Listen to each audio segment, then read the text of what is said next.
नमस्कार, स्वागत है आपका। मैं हूं आपके साथ गुंजन। आप देख रहे हैं जीएनटी स्पेशल। जीएनटी स्पेशल में आज बात शक्ति उत्सव की करेंगे। नवरात्र के इस पवित्र दिनों में मां दुर्गा के 9 रूपों की उपासना का विशेष महत्व है। भक्ति में डूबे श्रद्धालु मां की उपासना के महत्व को तो खूब समझते हैं, लेकिन क्या कभी आपने इस पर गौर किया है कि मां के ये 9 रूप अपने भक्तों के लिए जिंदगी के ऐसे सबक, ऐसे सूत्रों को भी समेटे हैं जिनका पालन आपको जिंदगी में कामयाब बना सकता है। मां भगवती का हर रूप जिंदगी से जुड़ी एक अहम सीख देता है। शक्ति उत्सव के इस मौके पर आज जीएनटी स्पेशल में हम आपको बताने जा रहे हैं कि आखिर देवी के 9 रूप सफलता के कौन से 9 सूत्रों के प्रतीक हैं। देखिए।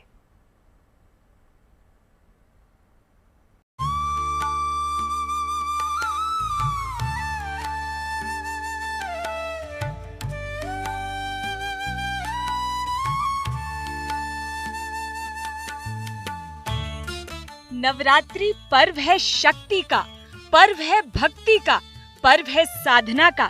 नवरात्रि के पावन दिनों में भक्त 9 दिनों तक भगवती के अलग अलग रूपों की साधना करते हैं।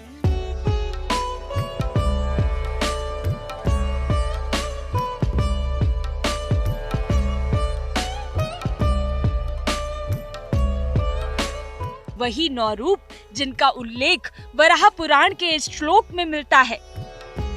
प्रथमम शैलपुत्री च, द्वितीयम ब्रह्मचारिणी, तृतीयम चंद्रघंटेति, कुष्मांडेति चतुर्थकम, पंचमम स्कंदमातेति, षष्ठम कात्यायनीति च, सप्तमम कालरात्रीति, महागौरीति चाष्टमम, नवमम सिद्धिदात्री च, नवदुर्गा प्रकृतिर्ताः, उक्तान्येतानि नामानि ब्रह्मणैव महात्मना। यानी पहली शैलपुत्री, दूसरी ब्रह्मचारिणी, तीसरी चंद्रघंटा, चौथी माँ कुष्मांडा, 5वीं स्कंद माता, 6ठी कात्यायनी, 7वीं कालरात्रि, 8वीं महागौरी और 9वीं सिद्धिदात्री। ये 9 देवियां नवदुर्गा के नाम से पूजी जाती हैं।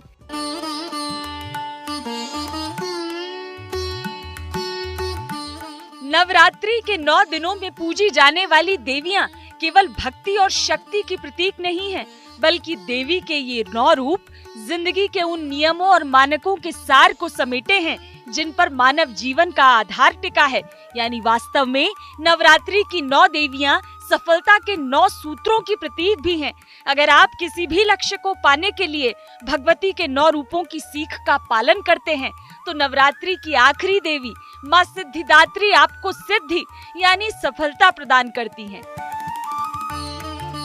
आइए नवरात्रि के पावन पर्व पर आपको बताते हैं कि आखिर नवरात्रि की 9 देवियां हमें क्या सिखाती हैं और इस सीख का पालन करके आप अपनी जिंदगी को कैसे बेहतर बना सकते हैं। देवी भगवती का पहला स्वरूप है माँ शैलपुत्री। शैलपुत्री का मतलब है हिमालय की बेटी, यानी माँ पार्वती का ही एक नाम शैलपुत्री है।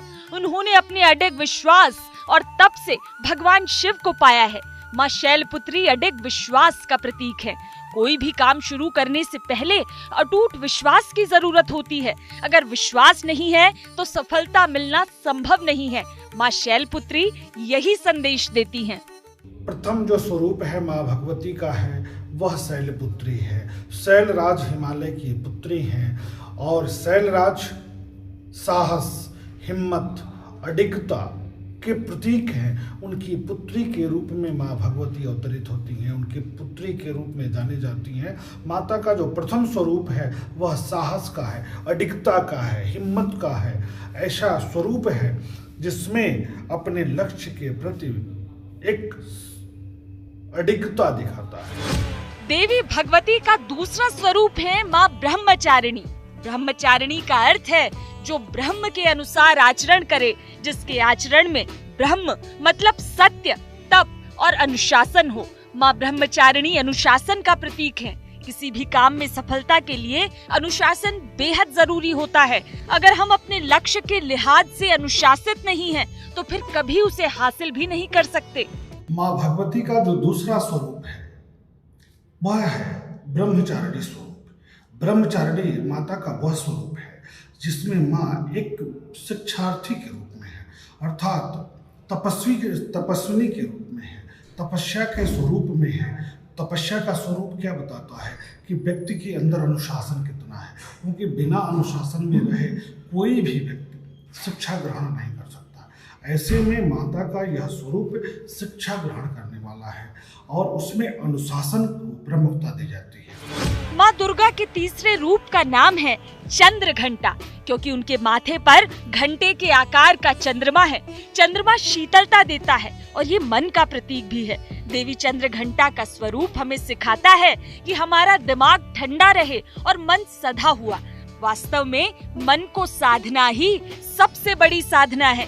यानी अगर हम लक्ष्य को पाने के लिए एक चित्त से काम करेंगे तो ही सफलता मिलेगी। चंद्र घंटा स्वरूप माता का असीम ऊर्जा का स्वरूप है।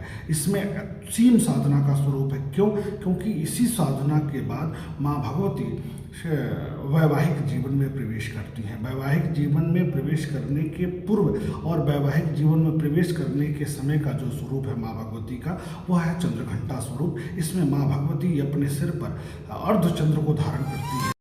माँ दुर्गा का चौथा रूप है माँ कूष्मांडा का। माँ कूष्मांडा का मूल स्वरूप सूर्य के समान तेज वाला है। ये अंधकार में प्रकाश की तरह आती हैं। ये उजाला ही ज्ञान का प्रतीक है। अज्ञानता से बड़ा अंधकार कोई और नहीं होता। माँ कूष्मांडा सिखाती हैं कि किसी भी लक्ष्य को हासिल करने के लिए ज्ञान और विवेक की जरूरत होती है। इसके बिना आप सफल नहीं हो सकते। ऐसा स्वरूप जिसमें एक सृजनात्मकता की बात आती है, बुद्धि की बात आती है, विवेक की बात आती है, ज्ञान की बात आती है। तो यहाँ पर एक नई सीख समझ में आती है, एक नई विचारधारा का जन्म होता है। बुद्धि और विवेक का यह स्वरूप होता है। तो माँ भगवती का जो चतुर्थ स्वरूप है, माँ भगवती का जो कूष्मांडा स्वरूप है, वह बुद्धि और विवेक के लिए महत्वपूर्ण है। देवी भगवती का पांचवा स्वरूप है माँ स्कंद माता। माँ स्कंद माता की गोद में बालक कार्तिकेय हैं, जिनका एक नाम स्कंद भी है। पार्वती माता का ये स्वरूप करुणा और प्रेम का प्रतीक है। ये स्वरूप बताता है कि अक्सर हम सफलता की दौड़ में अपनी संवेदनशीलता भूलकर कठोर हो जाते हैं, जबकि ऐसा नहीं होना चाहिए। वास्तव में सफलता का सुख शांति में होता है। इसके लिए प्रेम और करुणा जरूरी है। माँ भगवती का जो पंचम स्वरूप है वह है स्कंद माता के रूप में। यह स्वरूप माँ भगवती का वह स्वरूप है जिसमें वो स्कंद कुमार के माँ के रूप में जाने जाती हैं। यह जो स्वरूप है यह करुणा, दया, प्रेम, क्योंकि एक माँ का एक बच्चे के प्रति जो लगाव होता है, प्रेम होता है, वही इस स्वरूप से सीख मिलती है।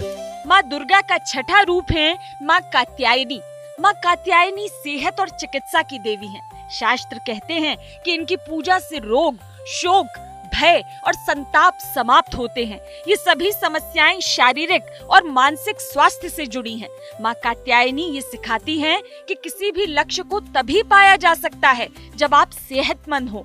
शरीर सेहतमंद हो तभी मन में उत्साह होता है। माँ भगवती का जो छठा स्वरूप है वो माता कात्यायनी का है। यह कात्यायनी माता वह है जिन्हें अपने बच्चे के स्वास्थ्य, जिन्हें अपने बच्चे के भविष्य की चिंता है, जिन्हें हम अपने बच्चे के सेहत की चिंता है। इसलिए माँ भगवती का यह स्वरूप यह सीख देता है कि माँ भगवती अपने बच्चों को सेहत का वरदान देती है, सेहत के लिए शिक्षा देती है।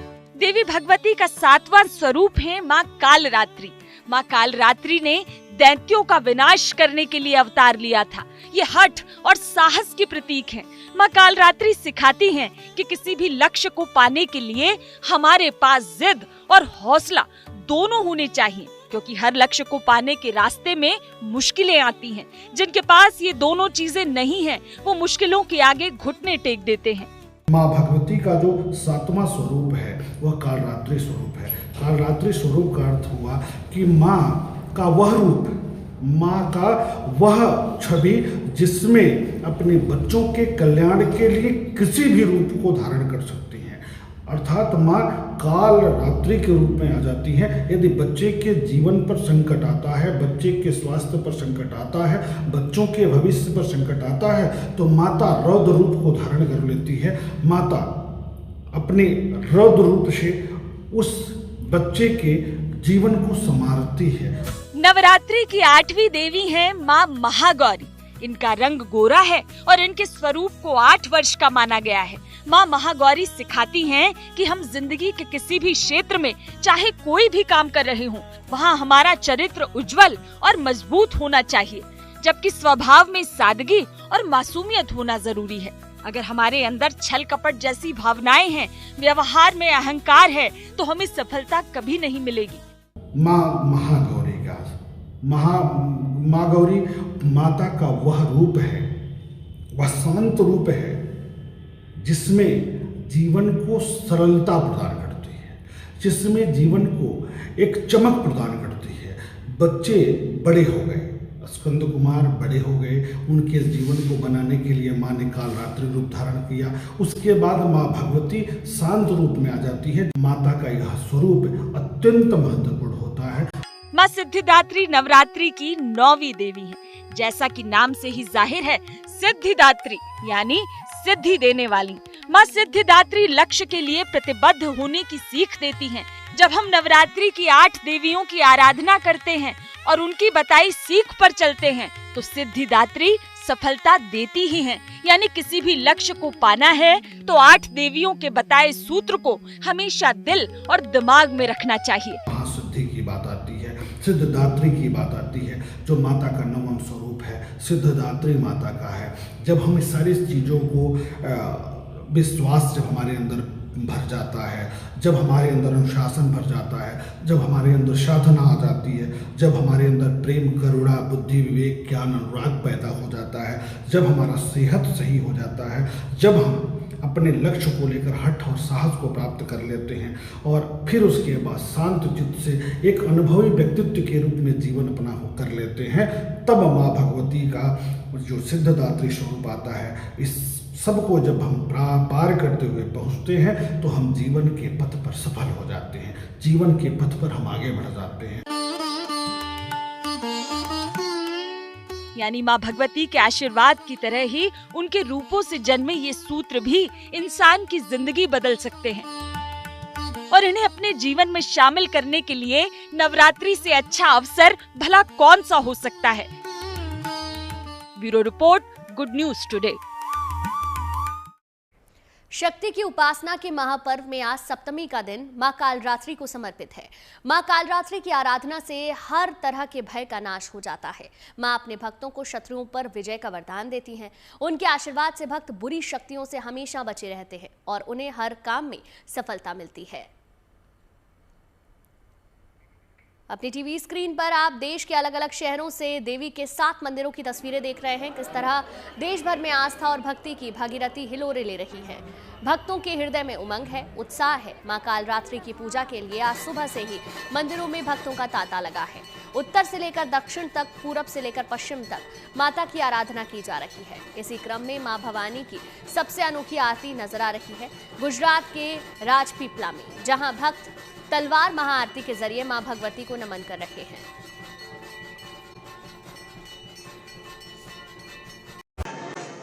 गुजरात की धरा पर मां भवानी का ये वो धाम है जहां जगदम्बा के वंदन के साथ हवाओं में शौर्य का चंदन उड़ता है। तलवार को पूज्य मानकर तिलक लगाने वाले राजपूत मां अंबे के इस धाम में उसी तलवार से आरती उतारकर मां शक्ति की आराधना करते हैं।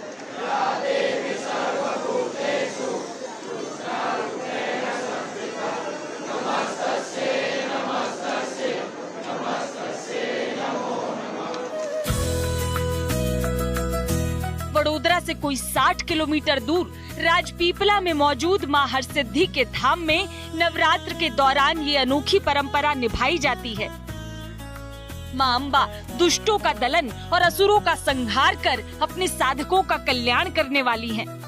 वे साधकों को तूफान से लड़ जाने की प्रचंड शक्ति का आशीर्वाद देती हैं, लेकिन उन्हीं मां दुर्गा की ऐसी आरती आपने दुनिया में संभवतः कहीं और नहीं देखी होगी।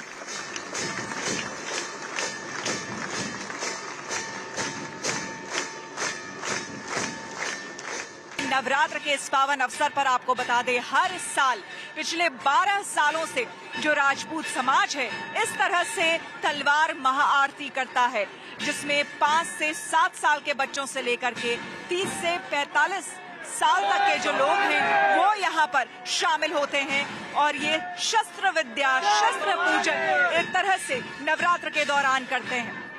बेहद खूबसूरत और अनुपम पल है। आप चारों तरफ देख पाएंगे, एक तरफ वो राजवंश है जिसकी परंपरा आगे बढ़ाई जा रही है, साथ ही साथ गणमान्य सदस्य जो हैं उनके मेहमान हैं, राज परिवार से जुड़े हुए वो यहाँ पर मौजूद हैं और लगातार इस पूरे जो उनकी परंपरा और संस्कृति रही है उसे देख करके हर्षोल्लास से वो भर रहे हैं।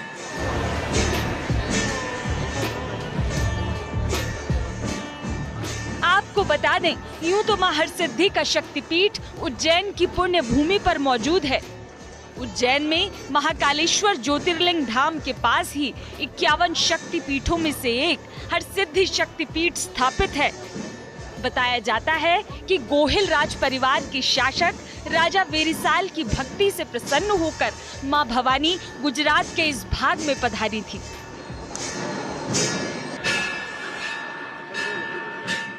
पूरे साल में सिर्फ एक बार राजपीपला में राजवंश से जो जुड़े लोग हैं, आप देखिए, जो राजपुताना अपनी परंपरा संस्कृति को आगे बढ़ाते हुए यहाँ पर आपको तलवार महाआरती करते नजर आएंगे। ये जो स्थल है ये हरसिद्धि मंदिर है और इस मंदिर से जुड़ी भी कई पौराणिक कथाएं हैं। कहा जाता है कि यहाँ के जो राजा हुआ करते थे उनकी बड़ी श्रद्धा थी हरसिद्धि माँ पे, जो उज्जैन से उन्हें वो लेकर यहाँ पर आए। माता ने एक बात कही थी कि अगर कहीं भी राजा मुड़कर यानी कि पलटकर उन्होंने देखा तो वही माता स्थापित हो जाएंगी। उज्जैन से लाते हुए बीच में राजपीपली में आपको कहें कि महाराज को ऐसा लगा कि शायद माता जो है अब जा चुकी हैं या फिर शायद वो आ नहीं रही हैं उनके पीछे। जैसे ही उन्होंने पलट के देखा, माता हमेशा के लिए यहाँ स्थापित हो गई। यहाँ वही वो सिद्ध जगह है जहाँ पर माँ भवानी की, जय माँ दुर्गा की गूंज आपको सुनाई दे रही है, क्योंकि यहाँ माता का दरबार है। राजपीपला में मां हरसिद्धि की ये तलवार महाआरती सिर्फ नवरात्र में ही होती है। कुछ साल पहले गोहिल परिवार के युवा वंशजों ने मां हरसिद्धि के मंदिर में इस परंपरा का शुभारंभ किया था। राजपीपला में ये पिछले अभी 12 साल से ये एक तलवार आरती हो रही है। हमारे जो हरसिद्धि माता जी का मंदिर है उसके आंगन में ये माता जी को एक पूजन किया जाता है तलवार के द्वारा और बहुत ये पॉपुलर हो रहा है आजकल। इसमें बहुत सारे नवयुवान जुड़े हैं। मुझे काफ़ी खुशी होती है देख के और एक अच्छी गर्व की बात है कि जो युवराज साहब कह रहे थे 12 साल पहले युवा पीढ़ी ने ही फिर से इस आरती की शुरुआत फिर से की थी और वही सबसे ज़्यादा इसमें शामिल होते हैं, तो हमारे लिए काफ़ी गर्व की बात है। सालों से ये परंपरा यूं ही निभाई जा रही है। हर बार इस आरती की एक खास थीम होती है। इस बार के नवरात्र में तलवार आरती की थीम वैष्णव तिलक पर आधारित है। तो जय मां भवानी की यहाँ पर गूंज है और तलवार महाआरती का ये दिव्य रूप आप देख रहे हैं। इस बार का थीम आपको अगर हम बता दें, अगर मेरे कैमरामैन हिमांशु नीचे दिखाएं तो देखिए यहाँ पर ये ऊर्ध्व पुंड बना हुआ है, यानी कि विष्णु जी के सर पे जो माथे पर जो तिलक आप देखते हैं वो ऊर्ध्व पुंड, जिसे संस्कृत में कहा जाता है, ऊर्ध्व का मतलब होता है ऊपर और पुंड का मतलब होता है निशान या तिलक। हालांकि इसे वैष्णव तिलक भी कहा जाता है। तो इस बार का थीम यही वैष्णव तिलक है, जो कि फूलों से पूरा सजाया गया है और उस वैष्णव तिलक के चारों तरफ आप देख सकते हैं ये राजपूताना परिवार से संबंध रखने वाले तमाम युवा जो हैं इस वक्त तलवार महाआरती कर रहे हैं।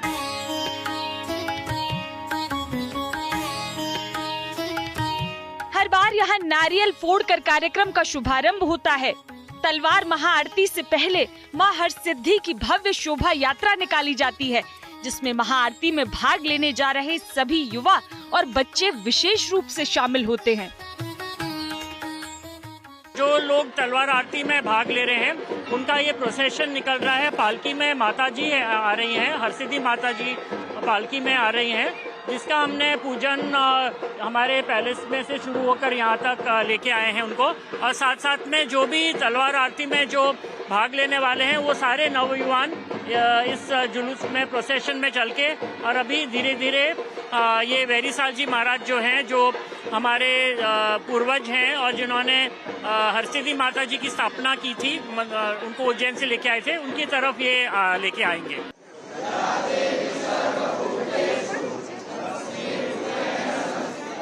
शोभा यात्रा के बाद मंदिर में पूरे विधि विधान के साथ मां की स्तुति होती है और फिर आरंभ होती है मां भवानी की वो भव्य महाआरती, जिसे देखने के लिए गुजरात भर से हजारों श्रद्धालु यहाँ पहुँचते हैं।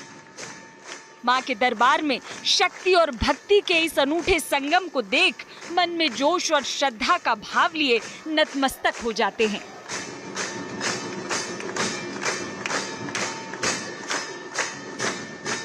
अद्भुत है, अनूठा है, अनुपम है। ये दिव्य और ये भव्य नजारा पूरे देश में और आपको कहीं नहीं मिलेगा। अगर ये देखना है तो आपको गुड न्यूज टुडे के संग ऐसे ही जुड़ना पड़ेगा। तो बने रहे हमारे साथ, इसी तरह की तमाम तस्वीरें आपको हम दिखाते रहेंगे। कैमरामैन हिमांशु के साथ Shweta Jha, good news today.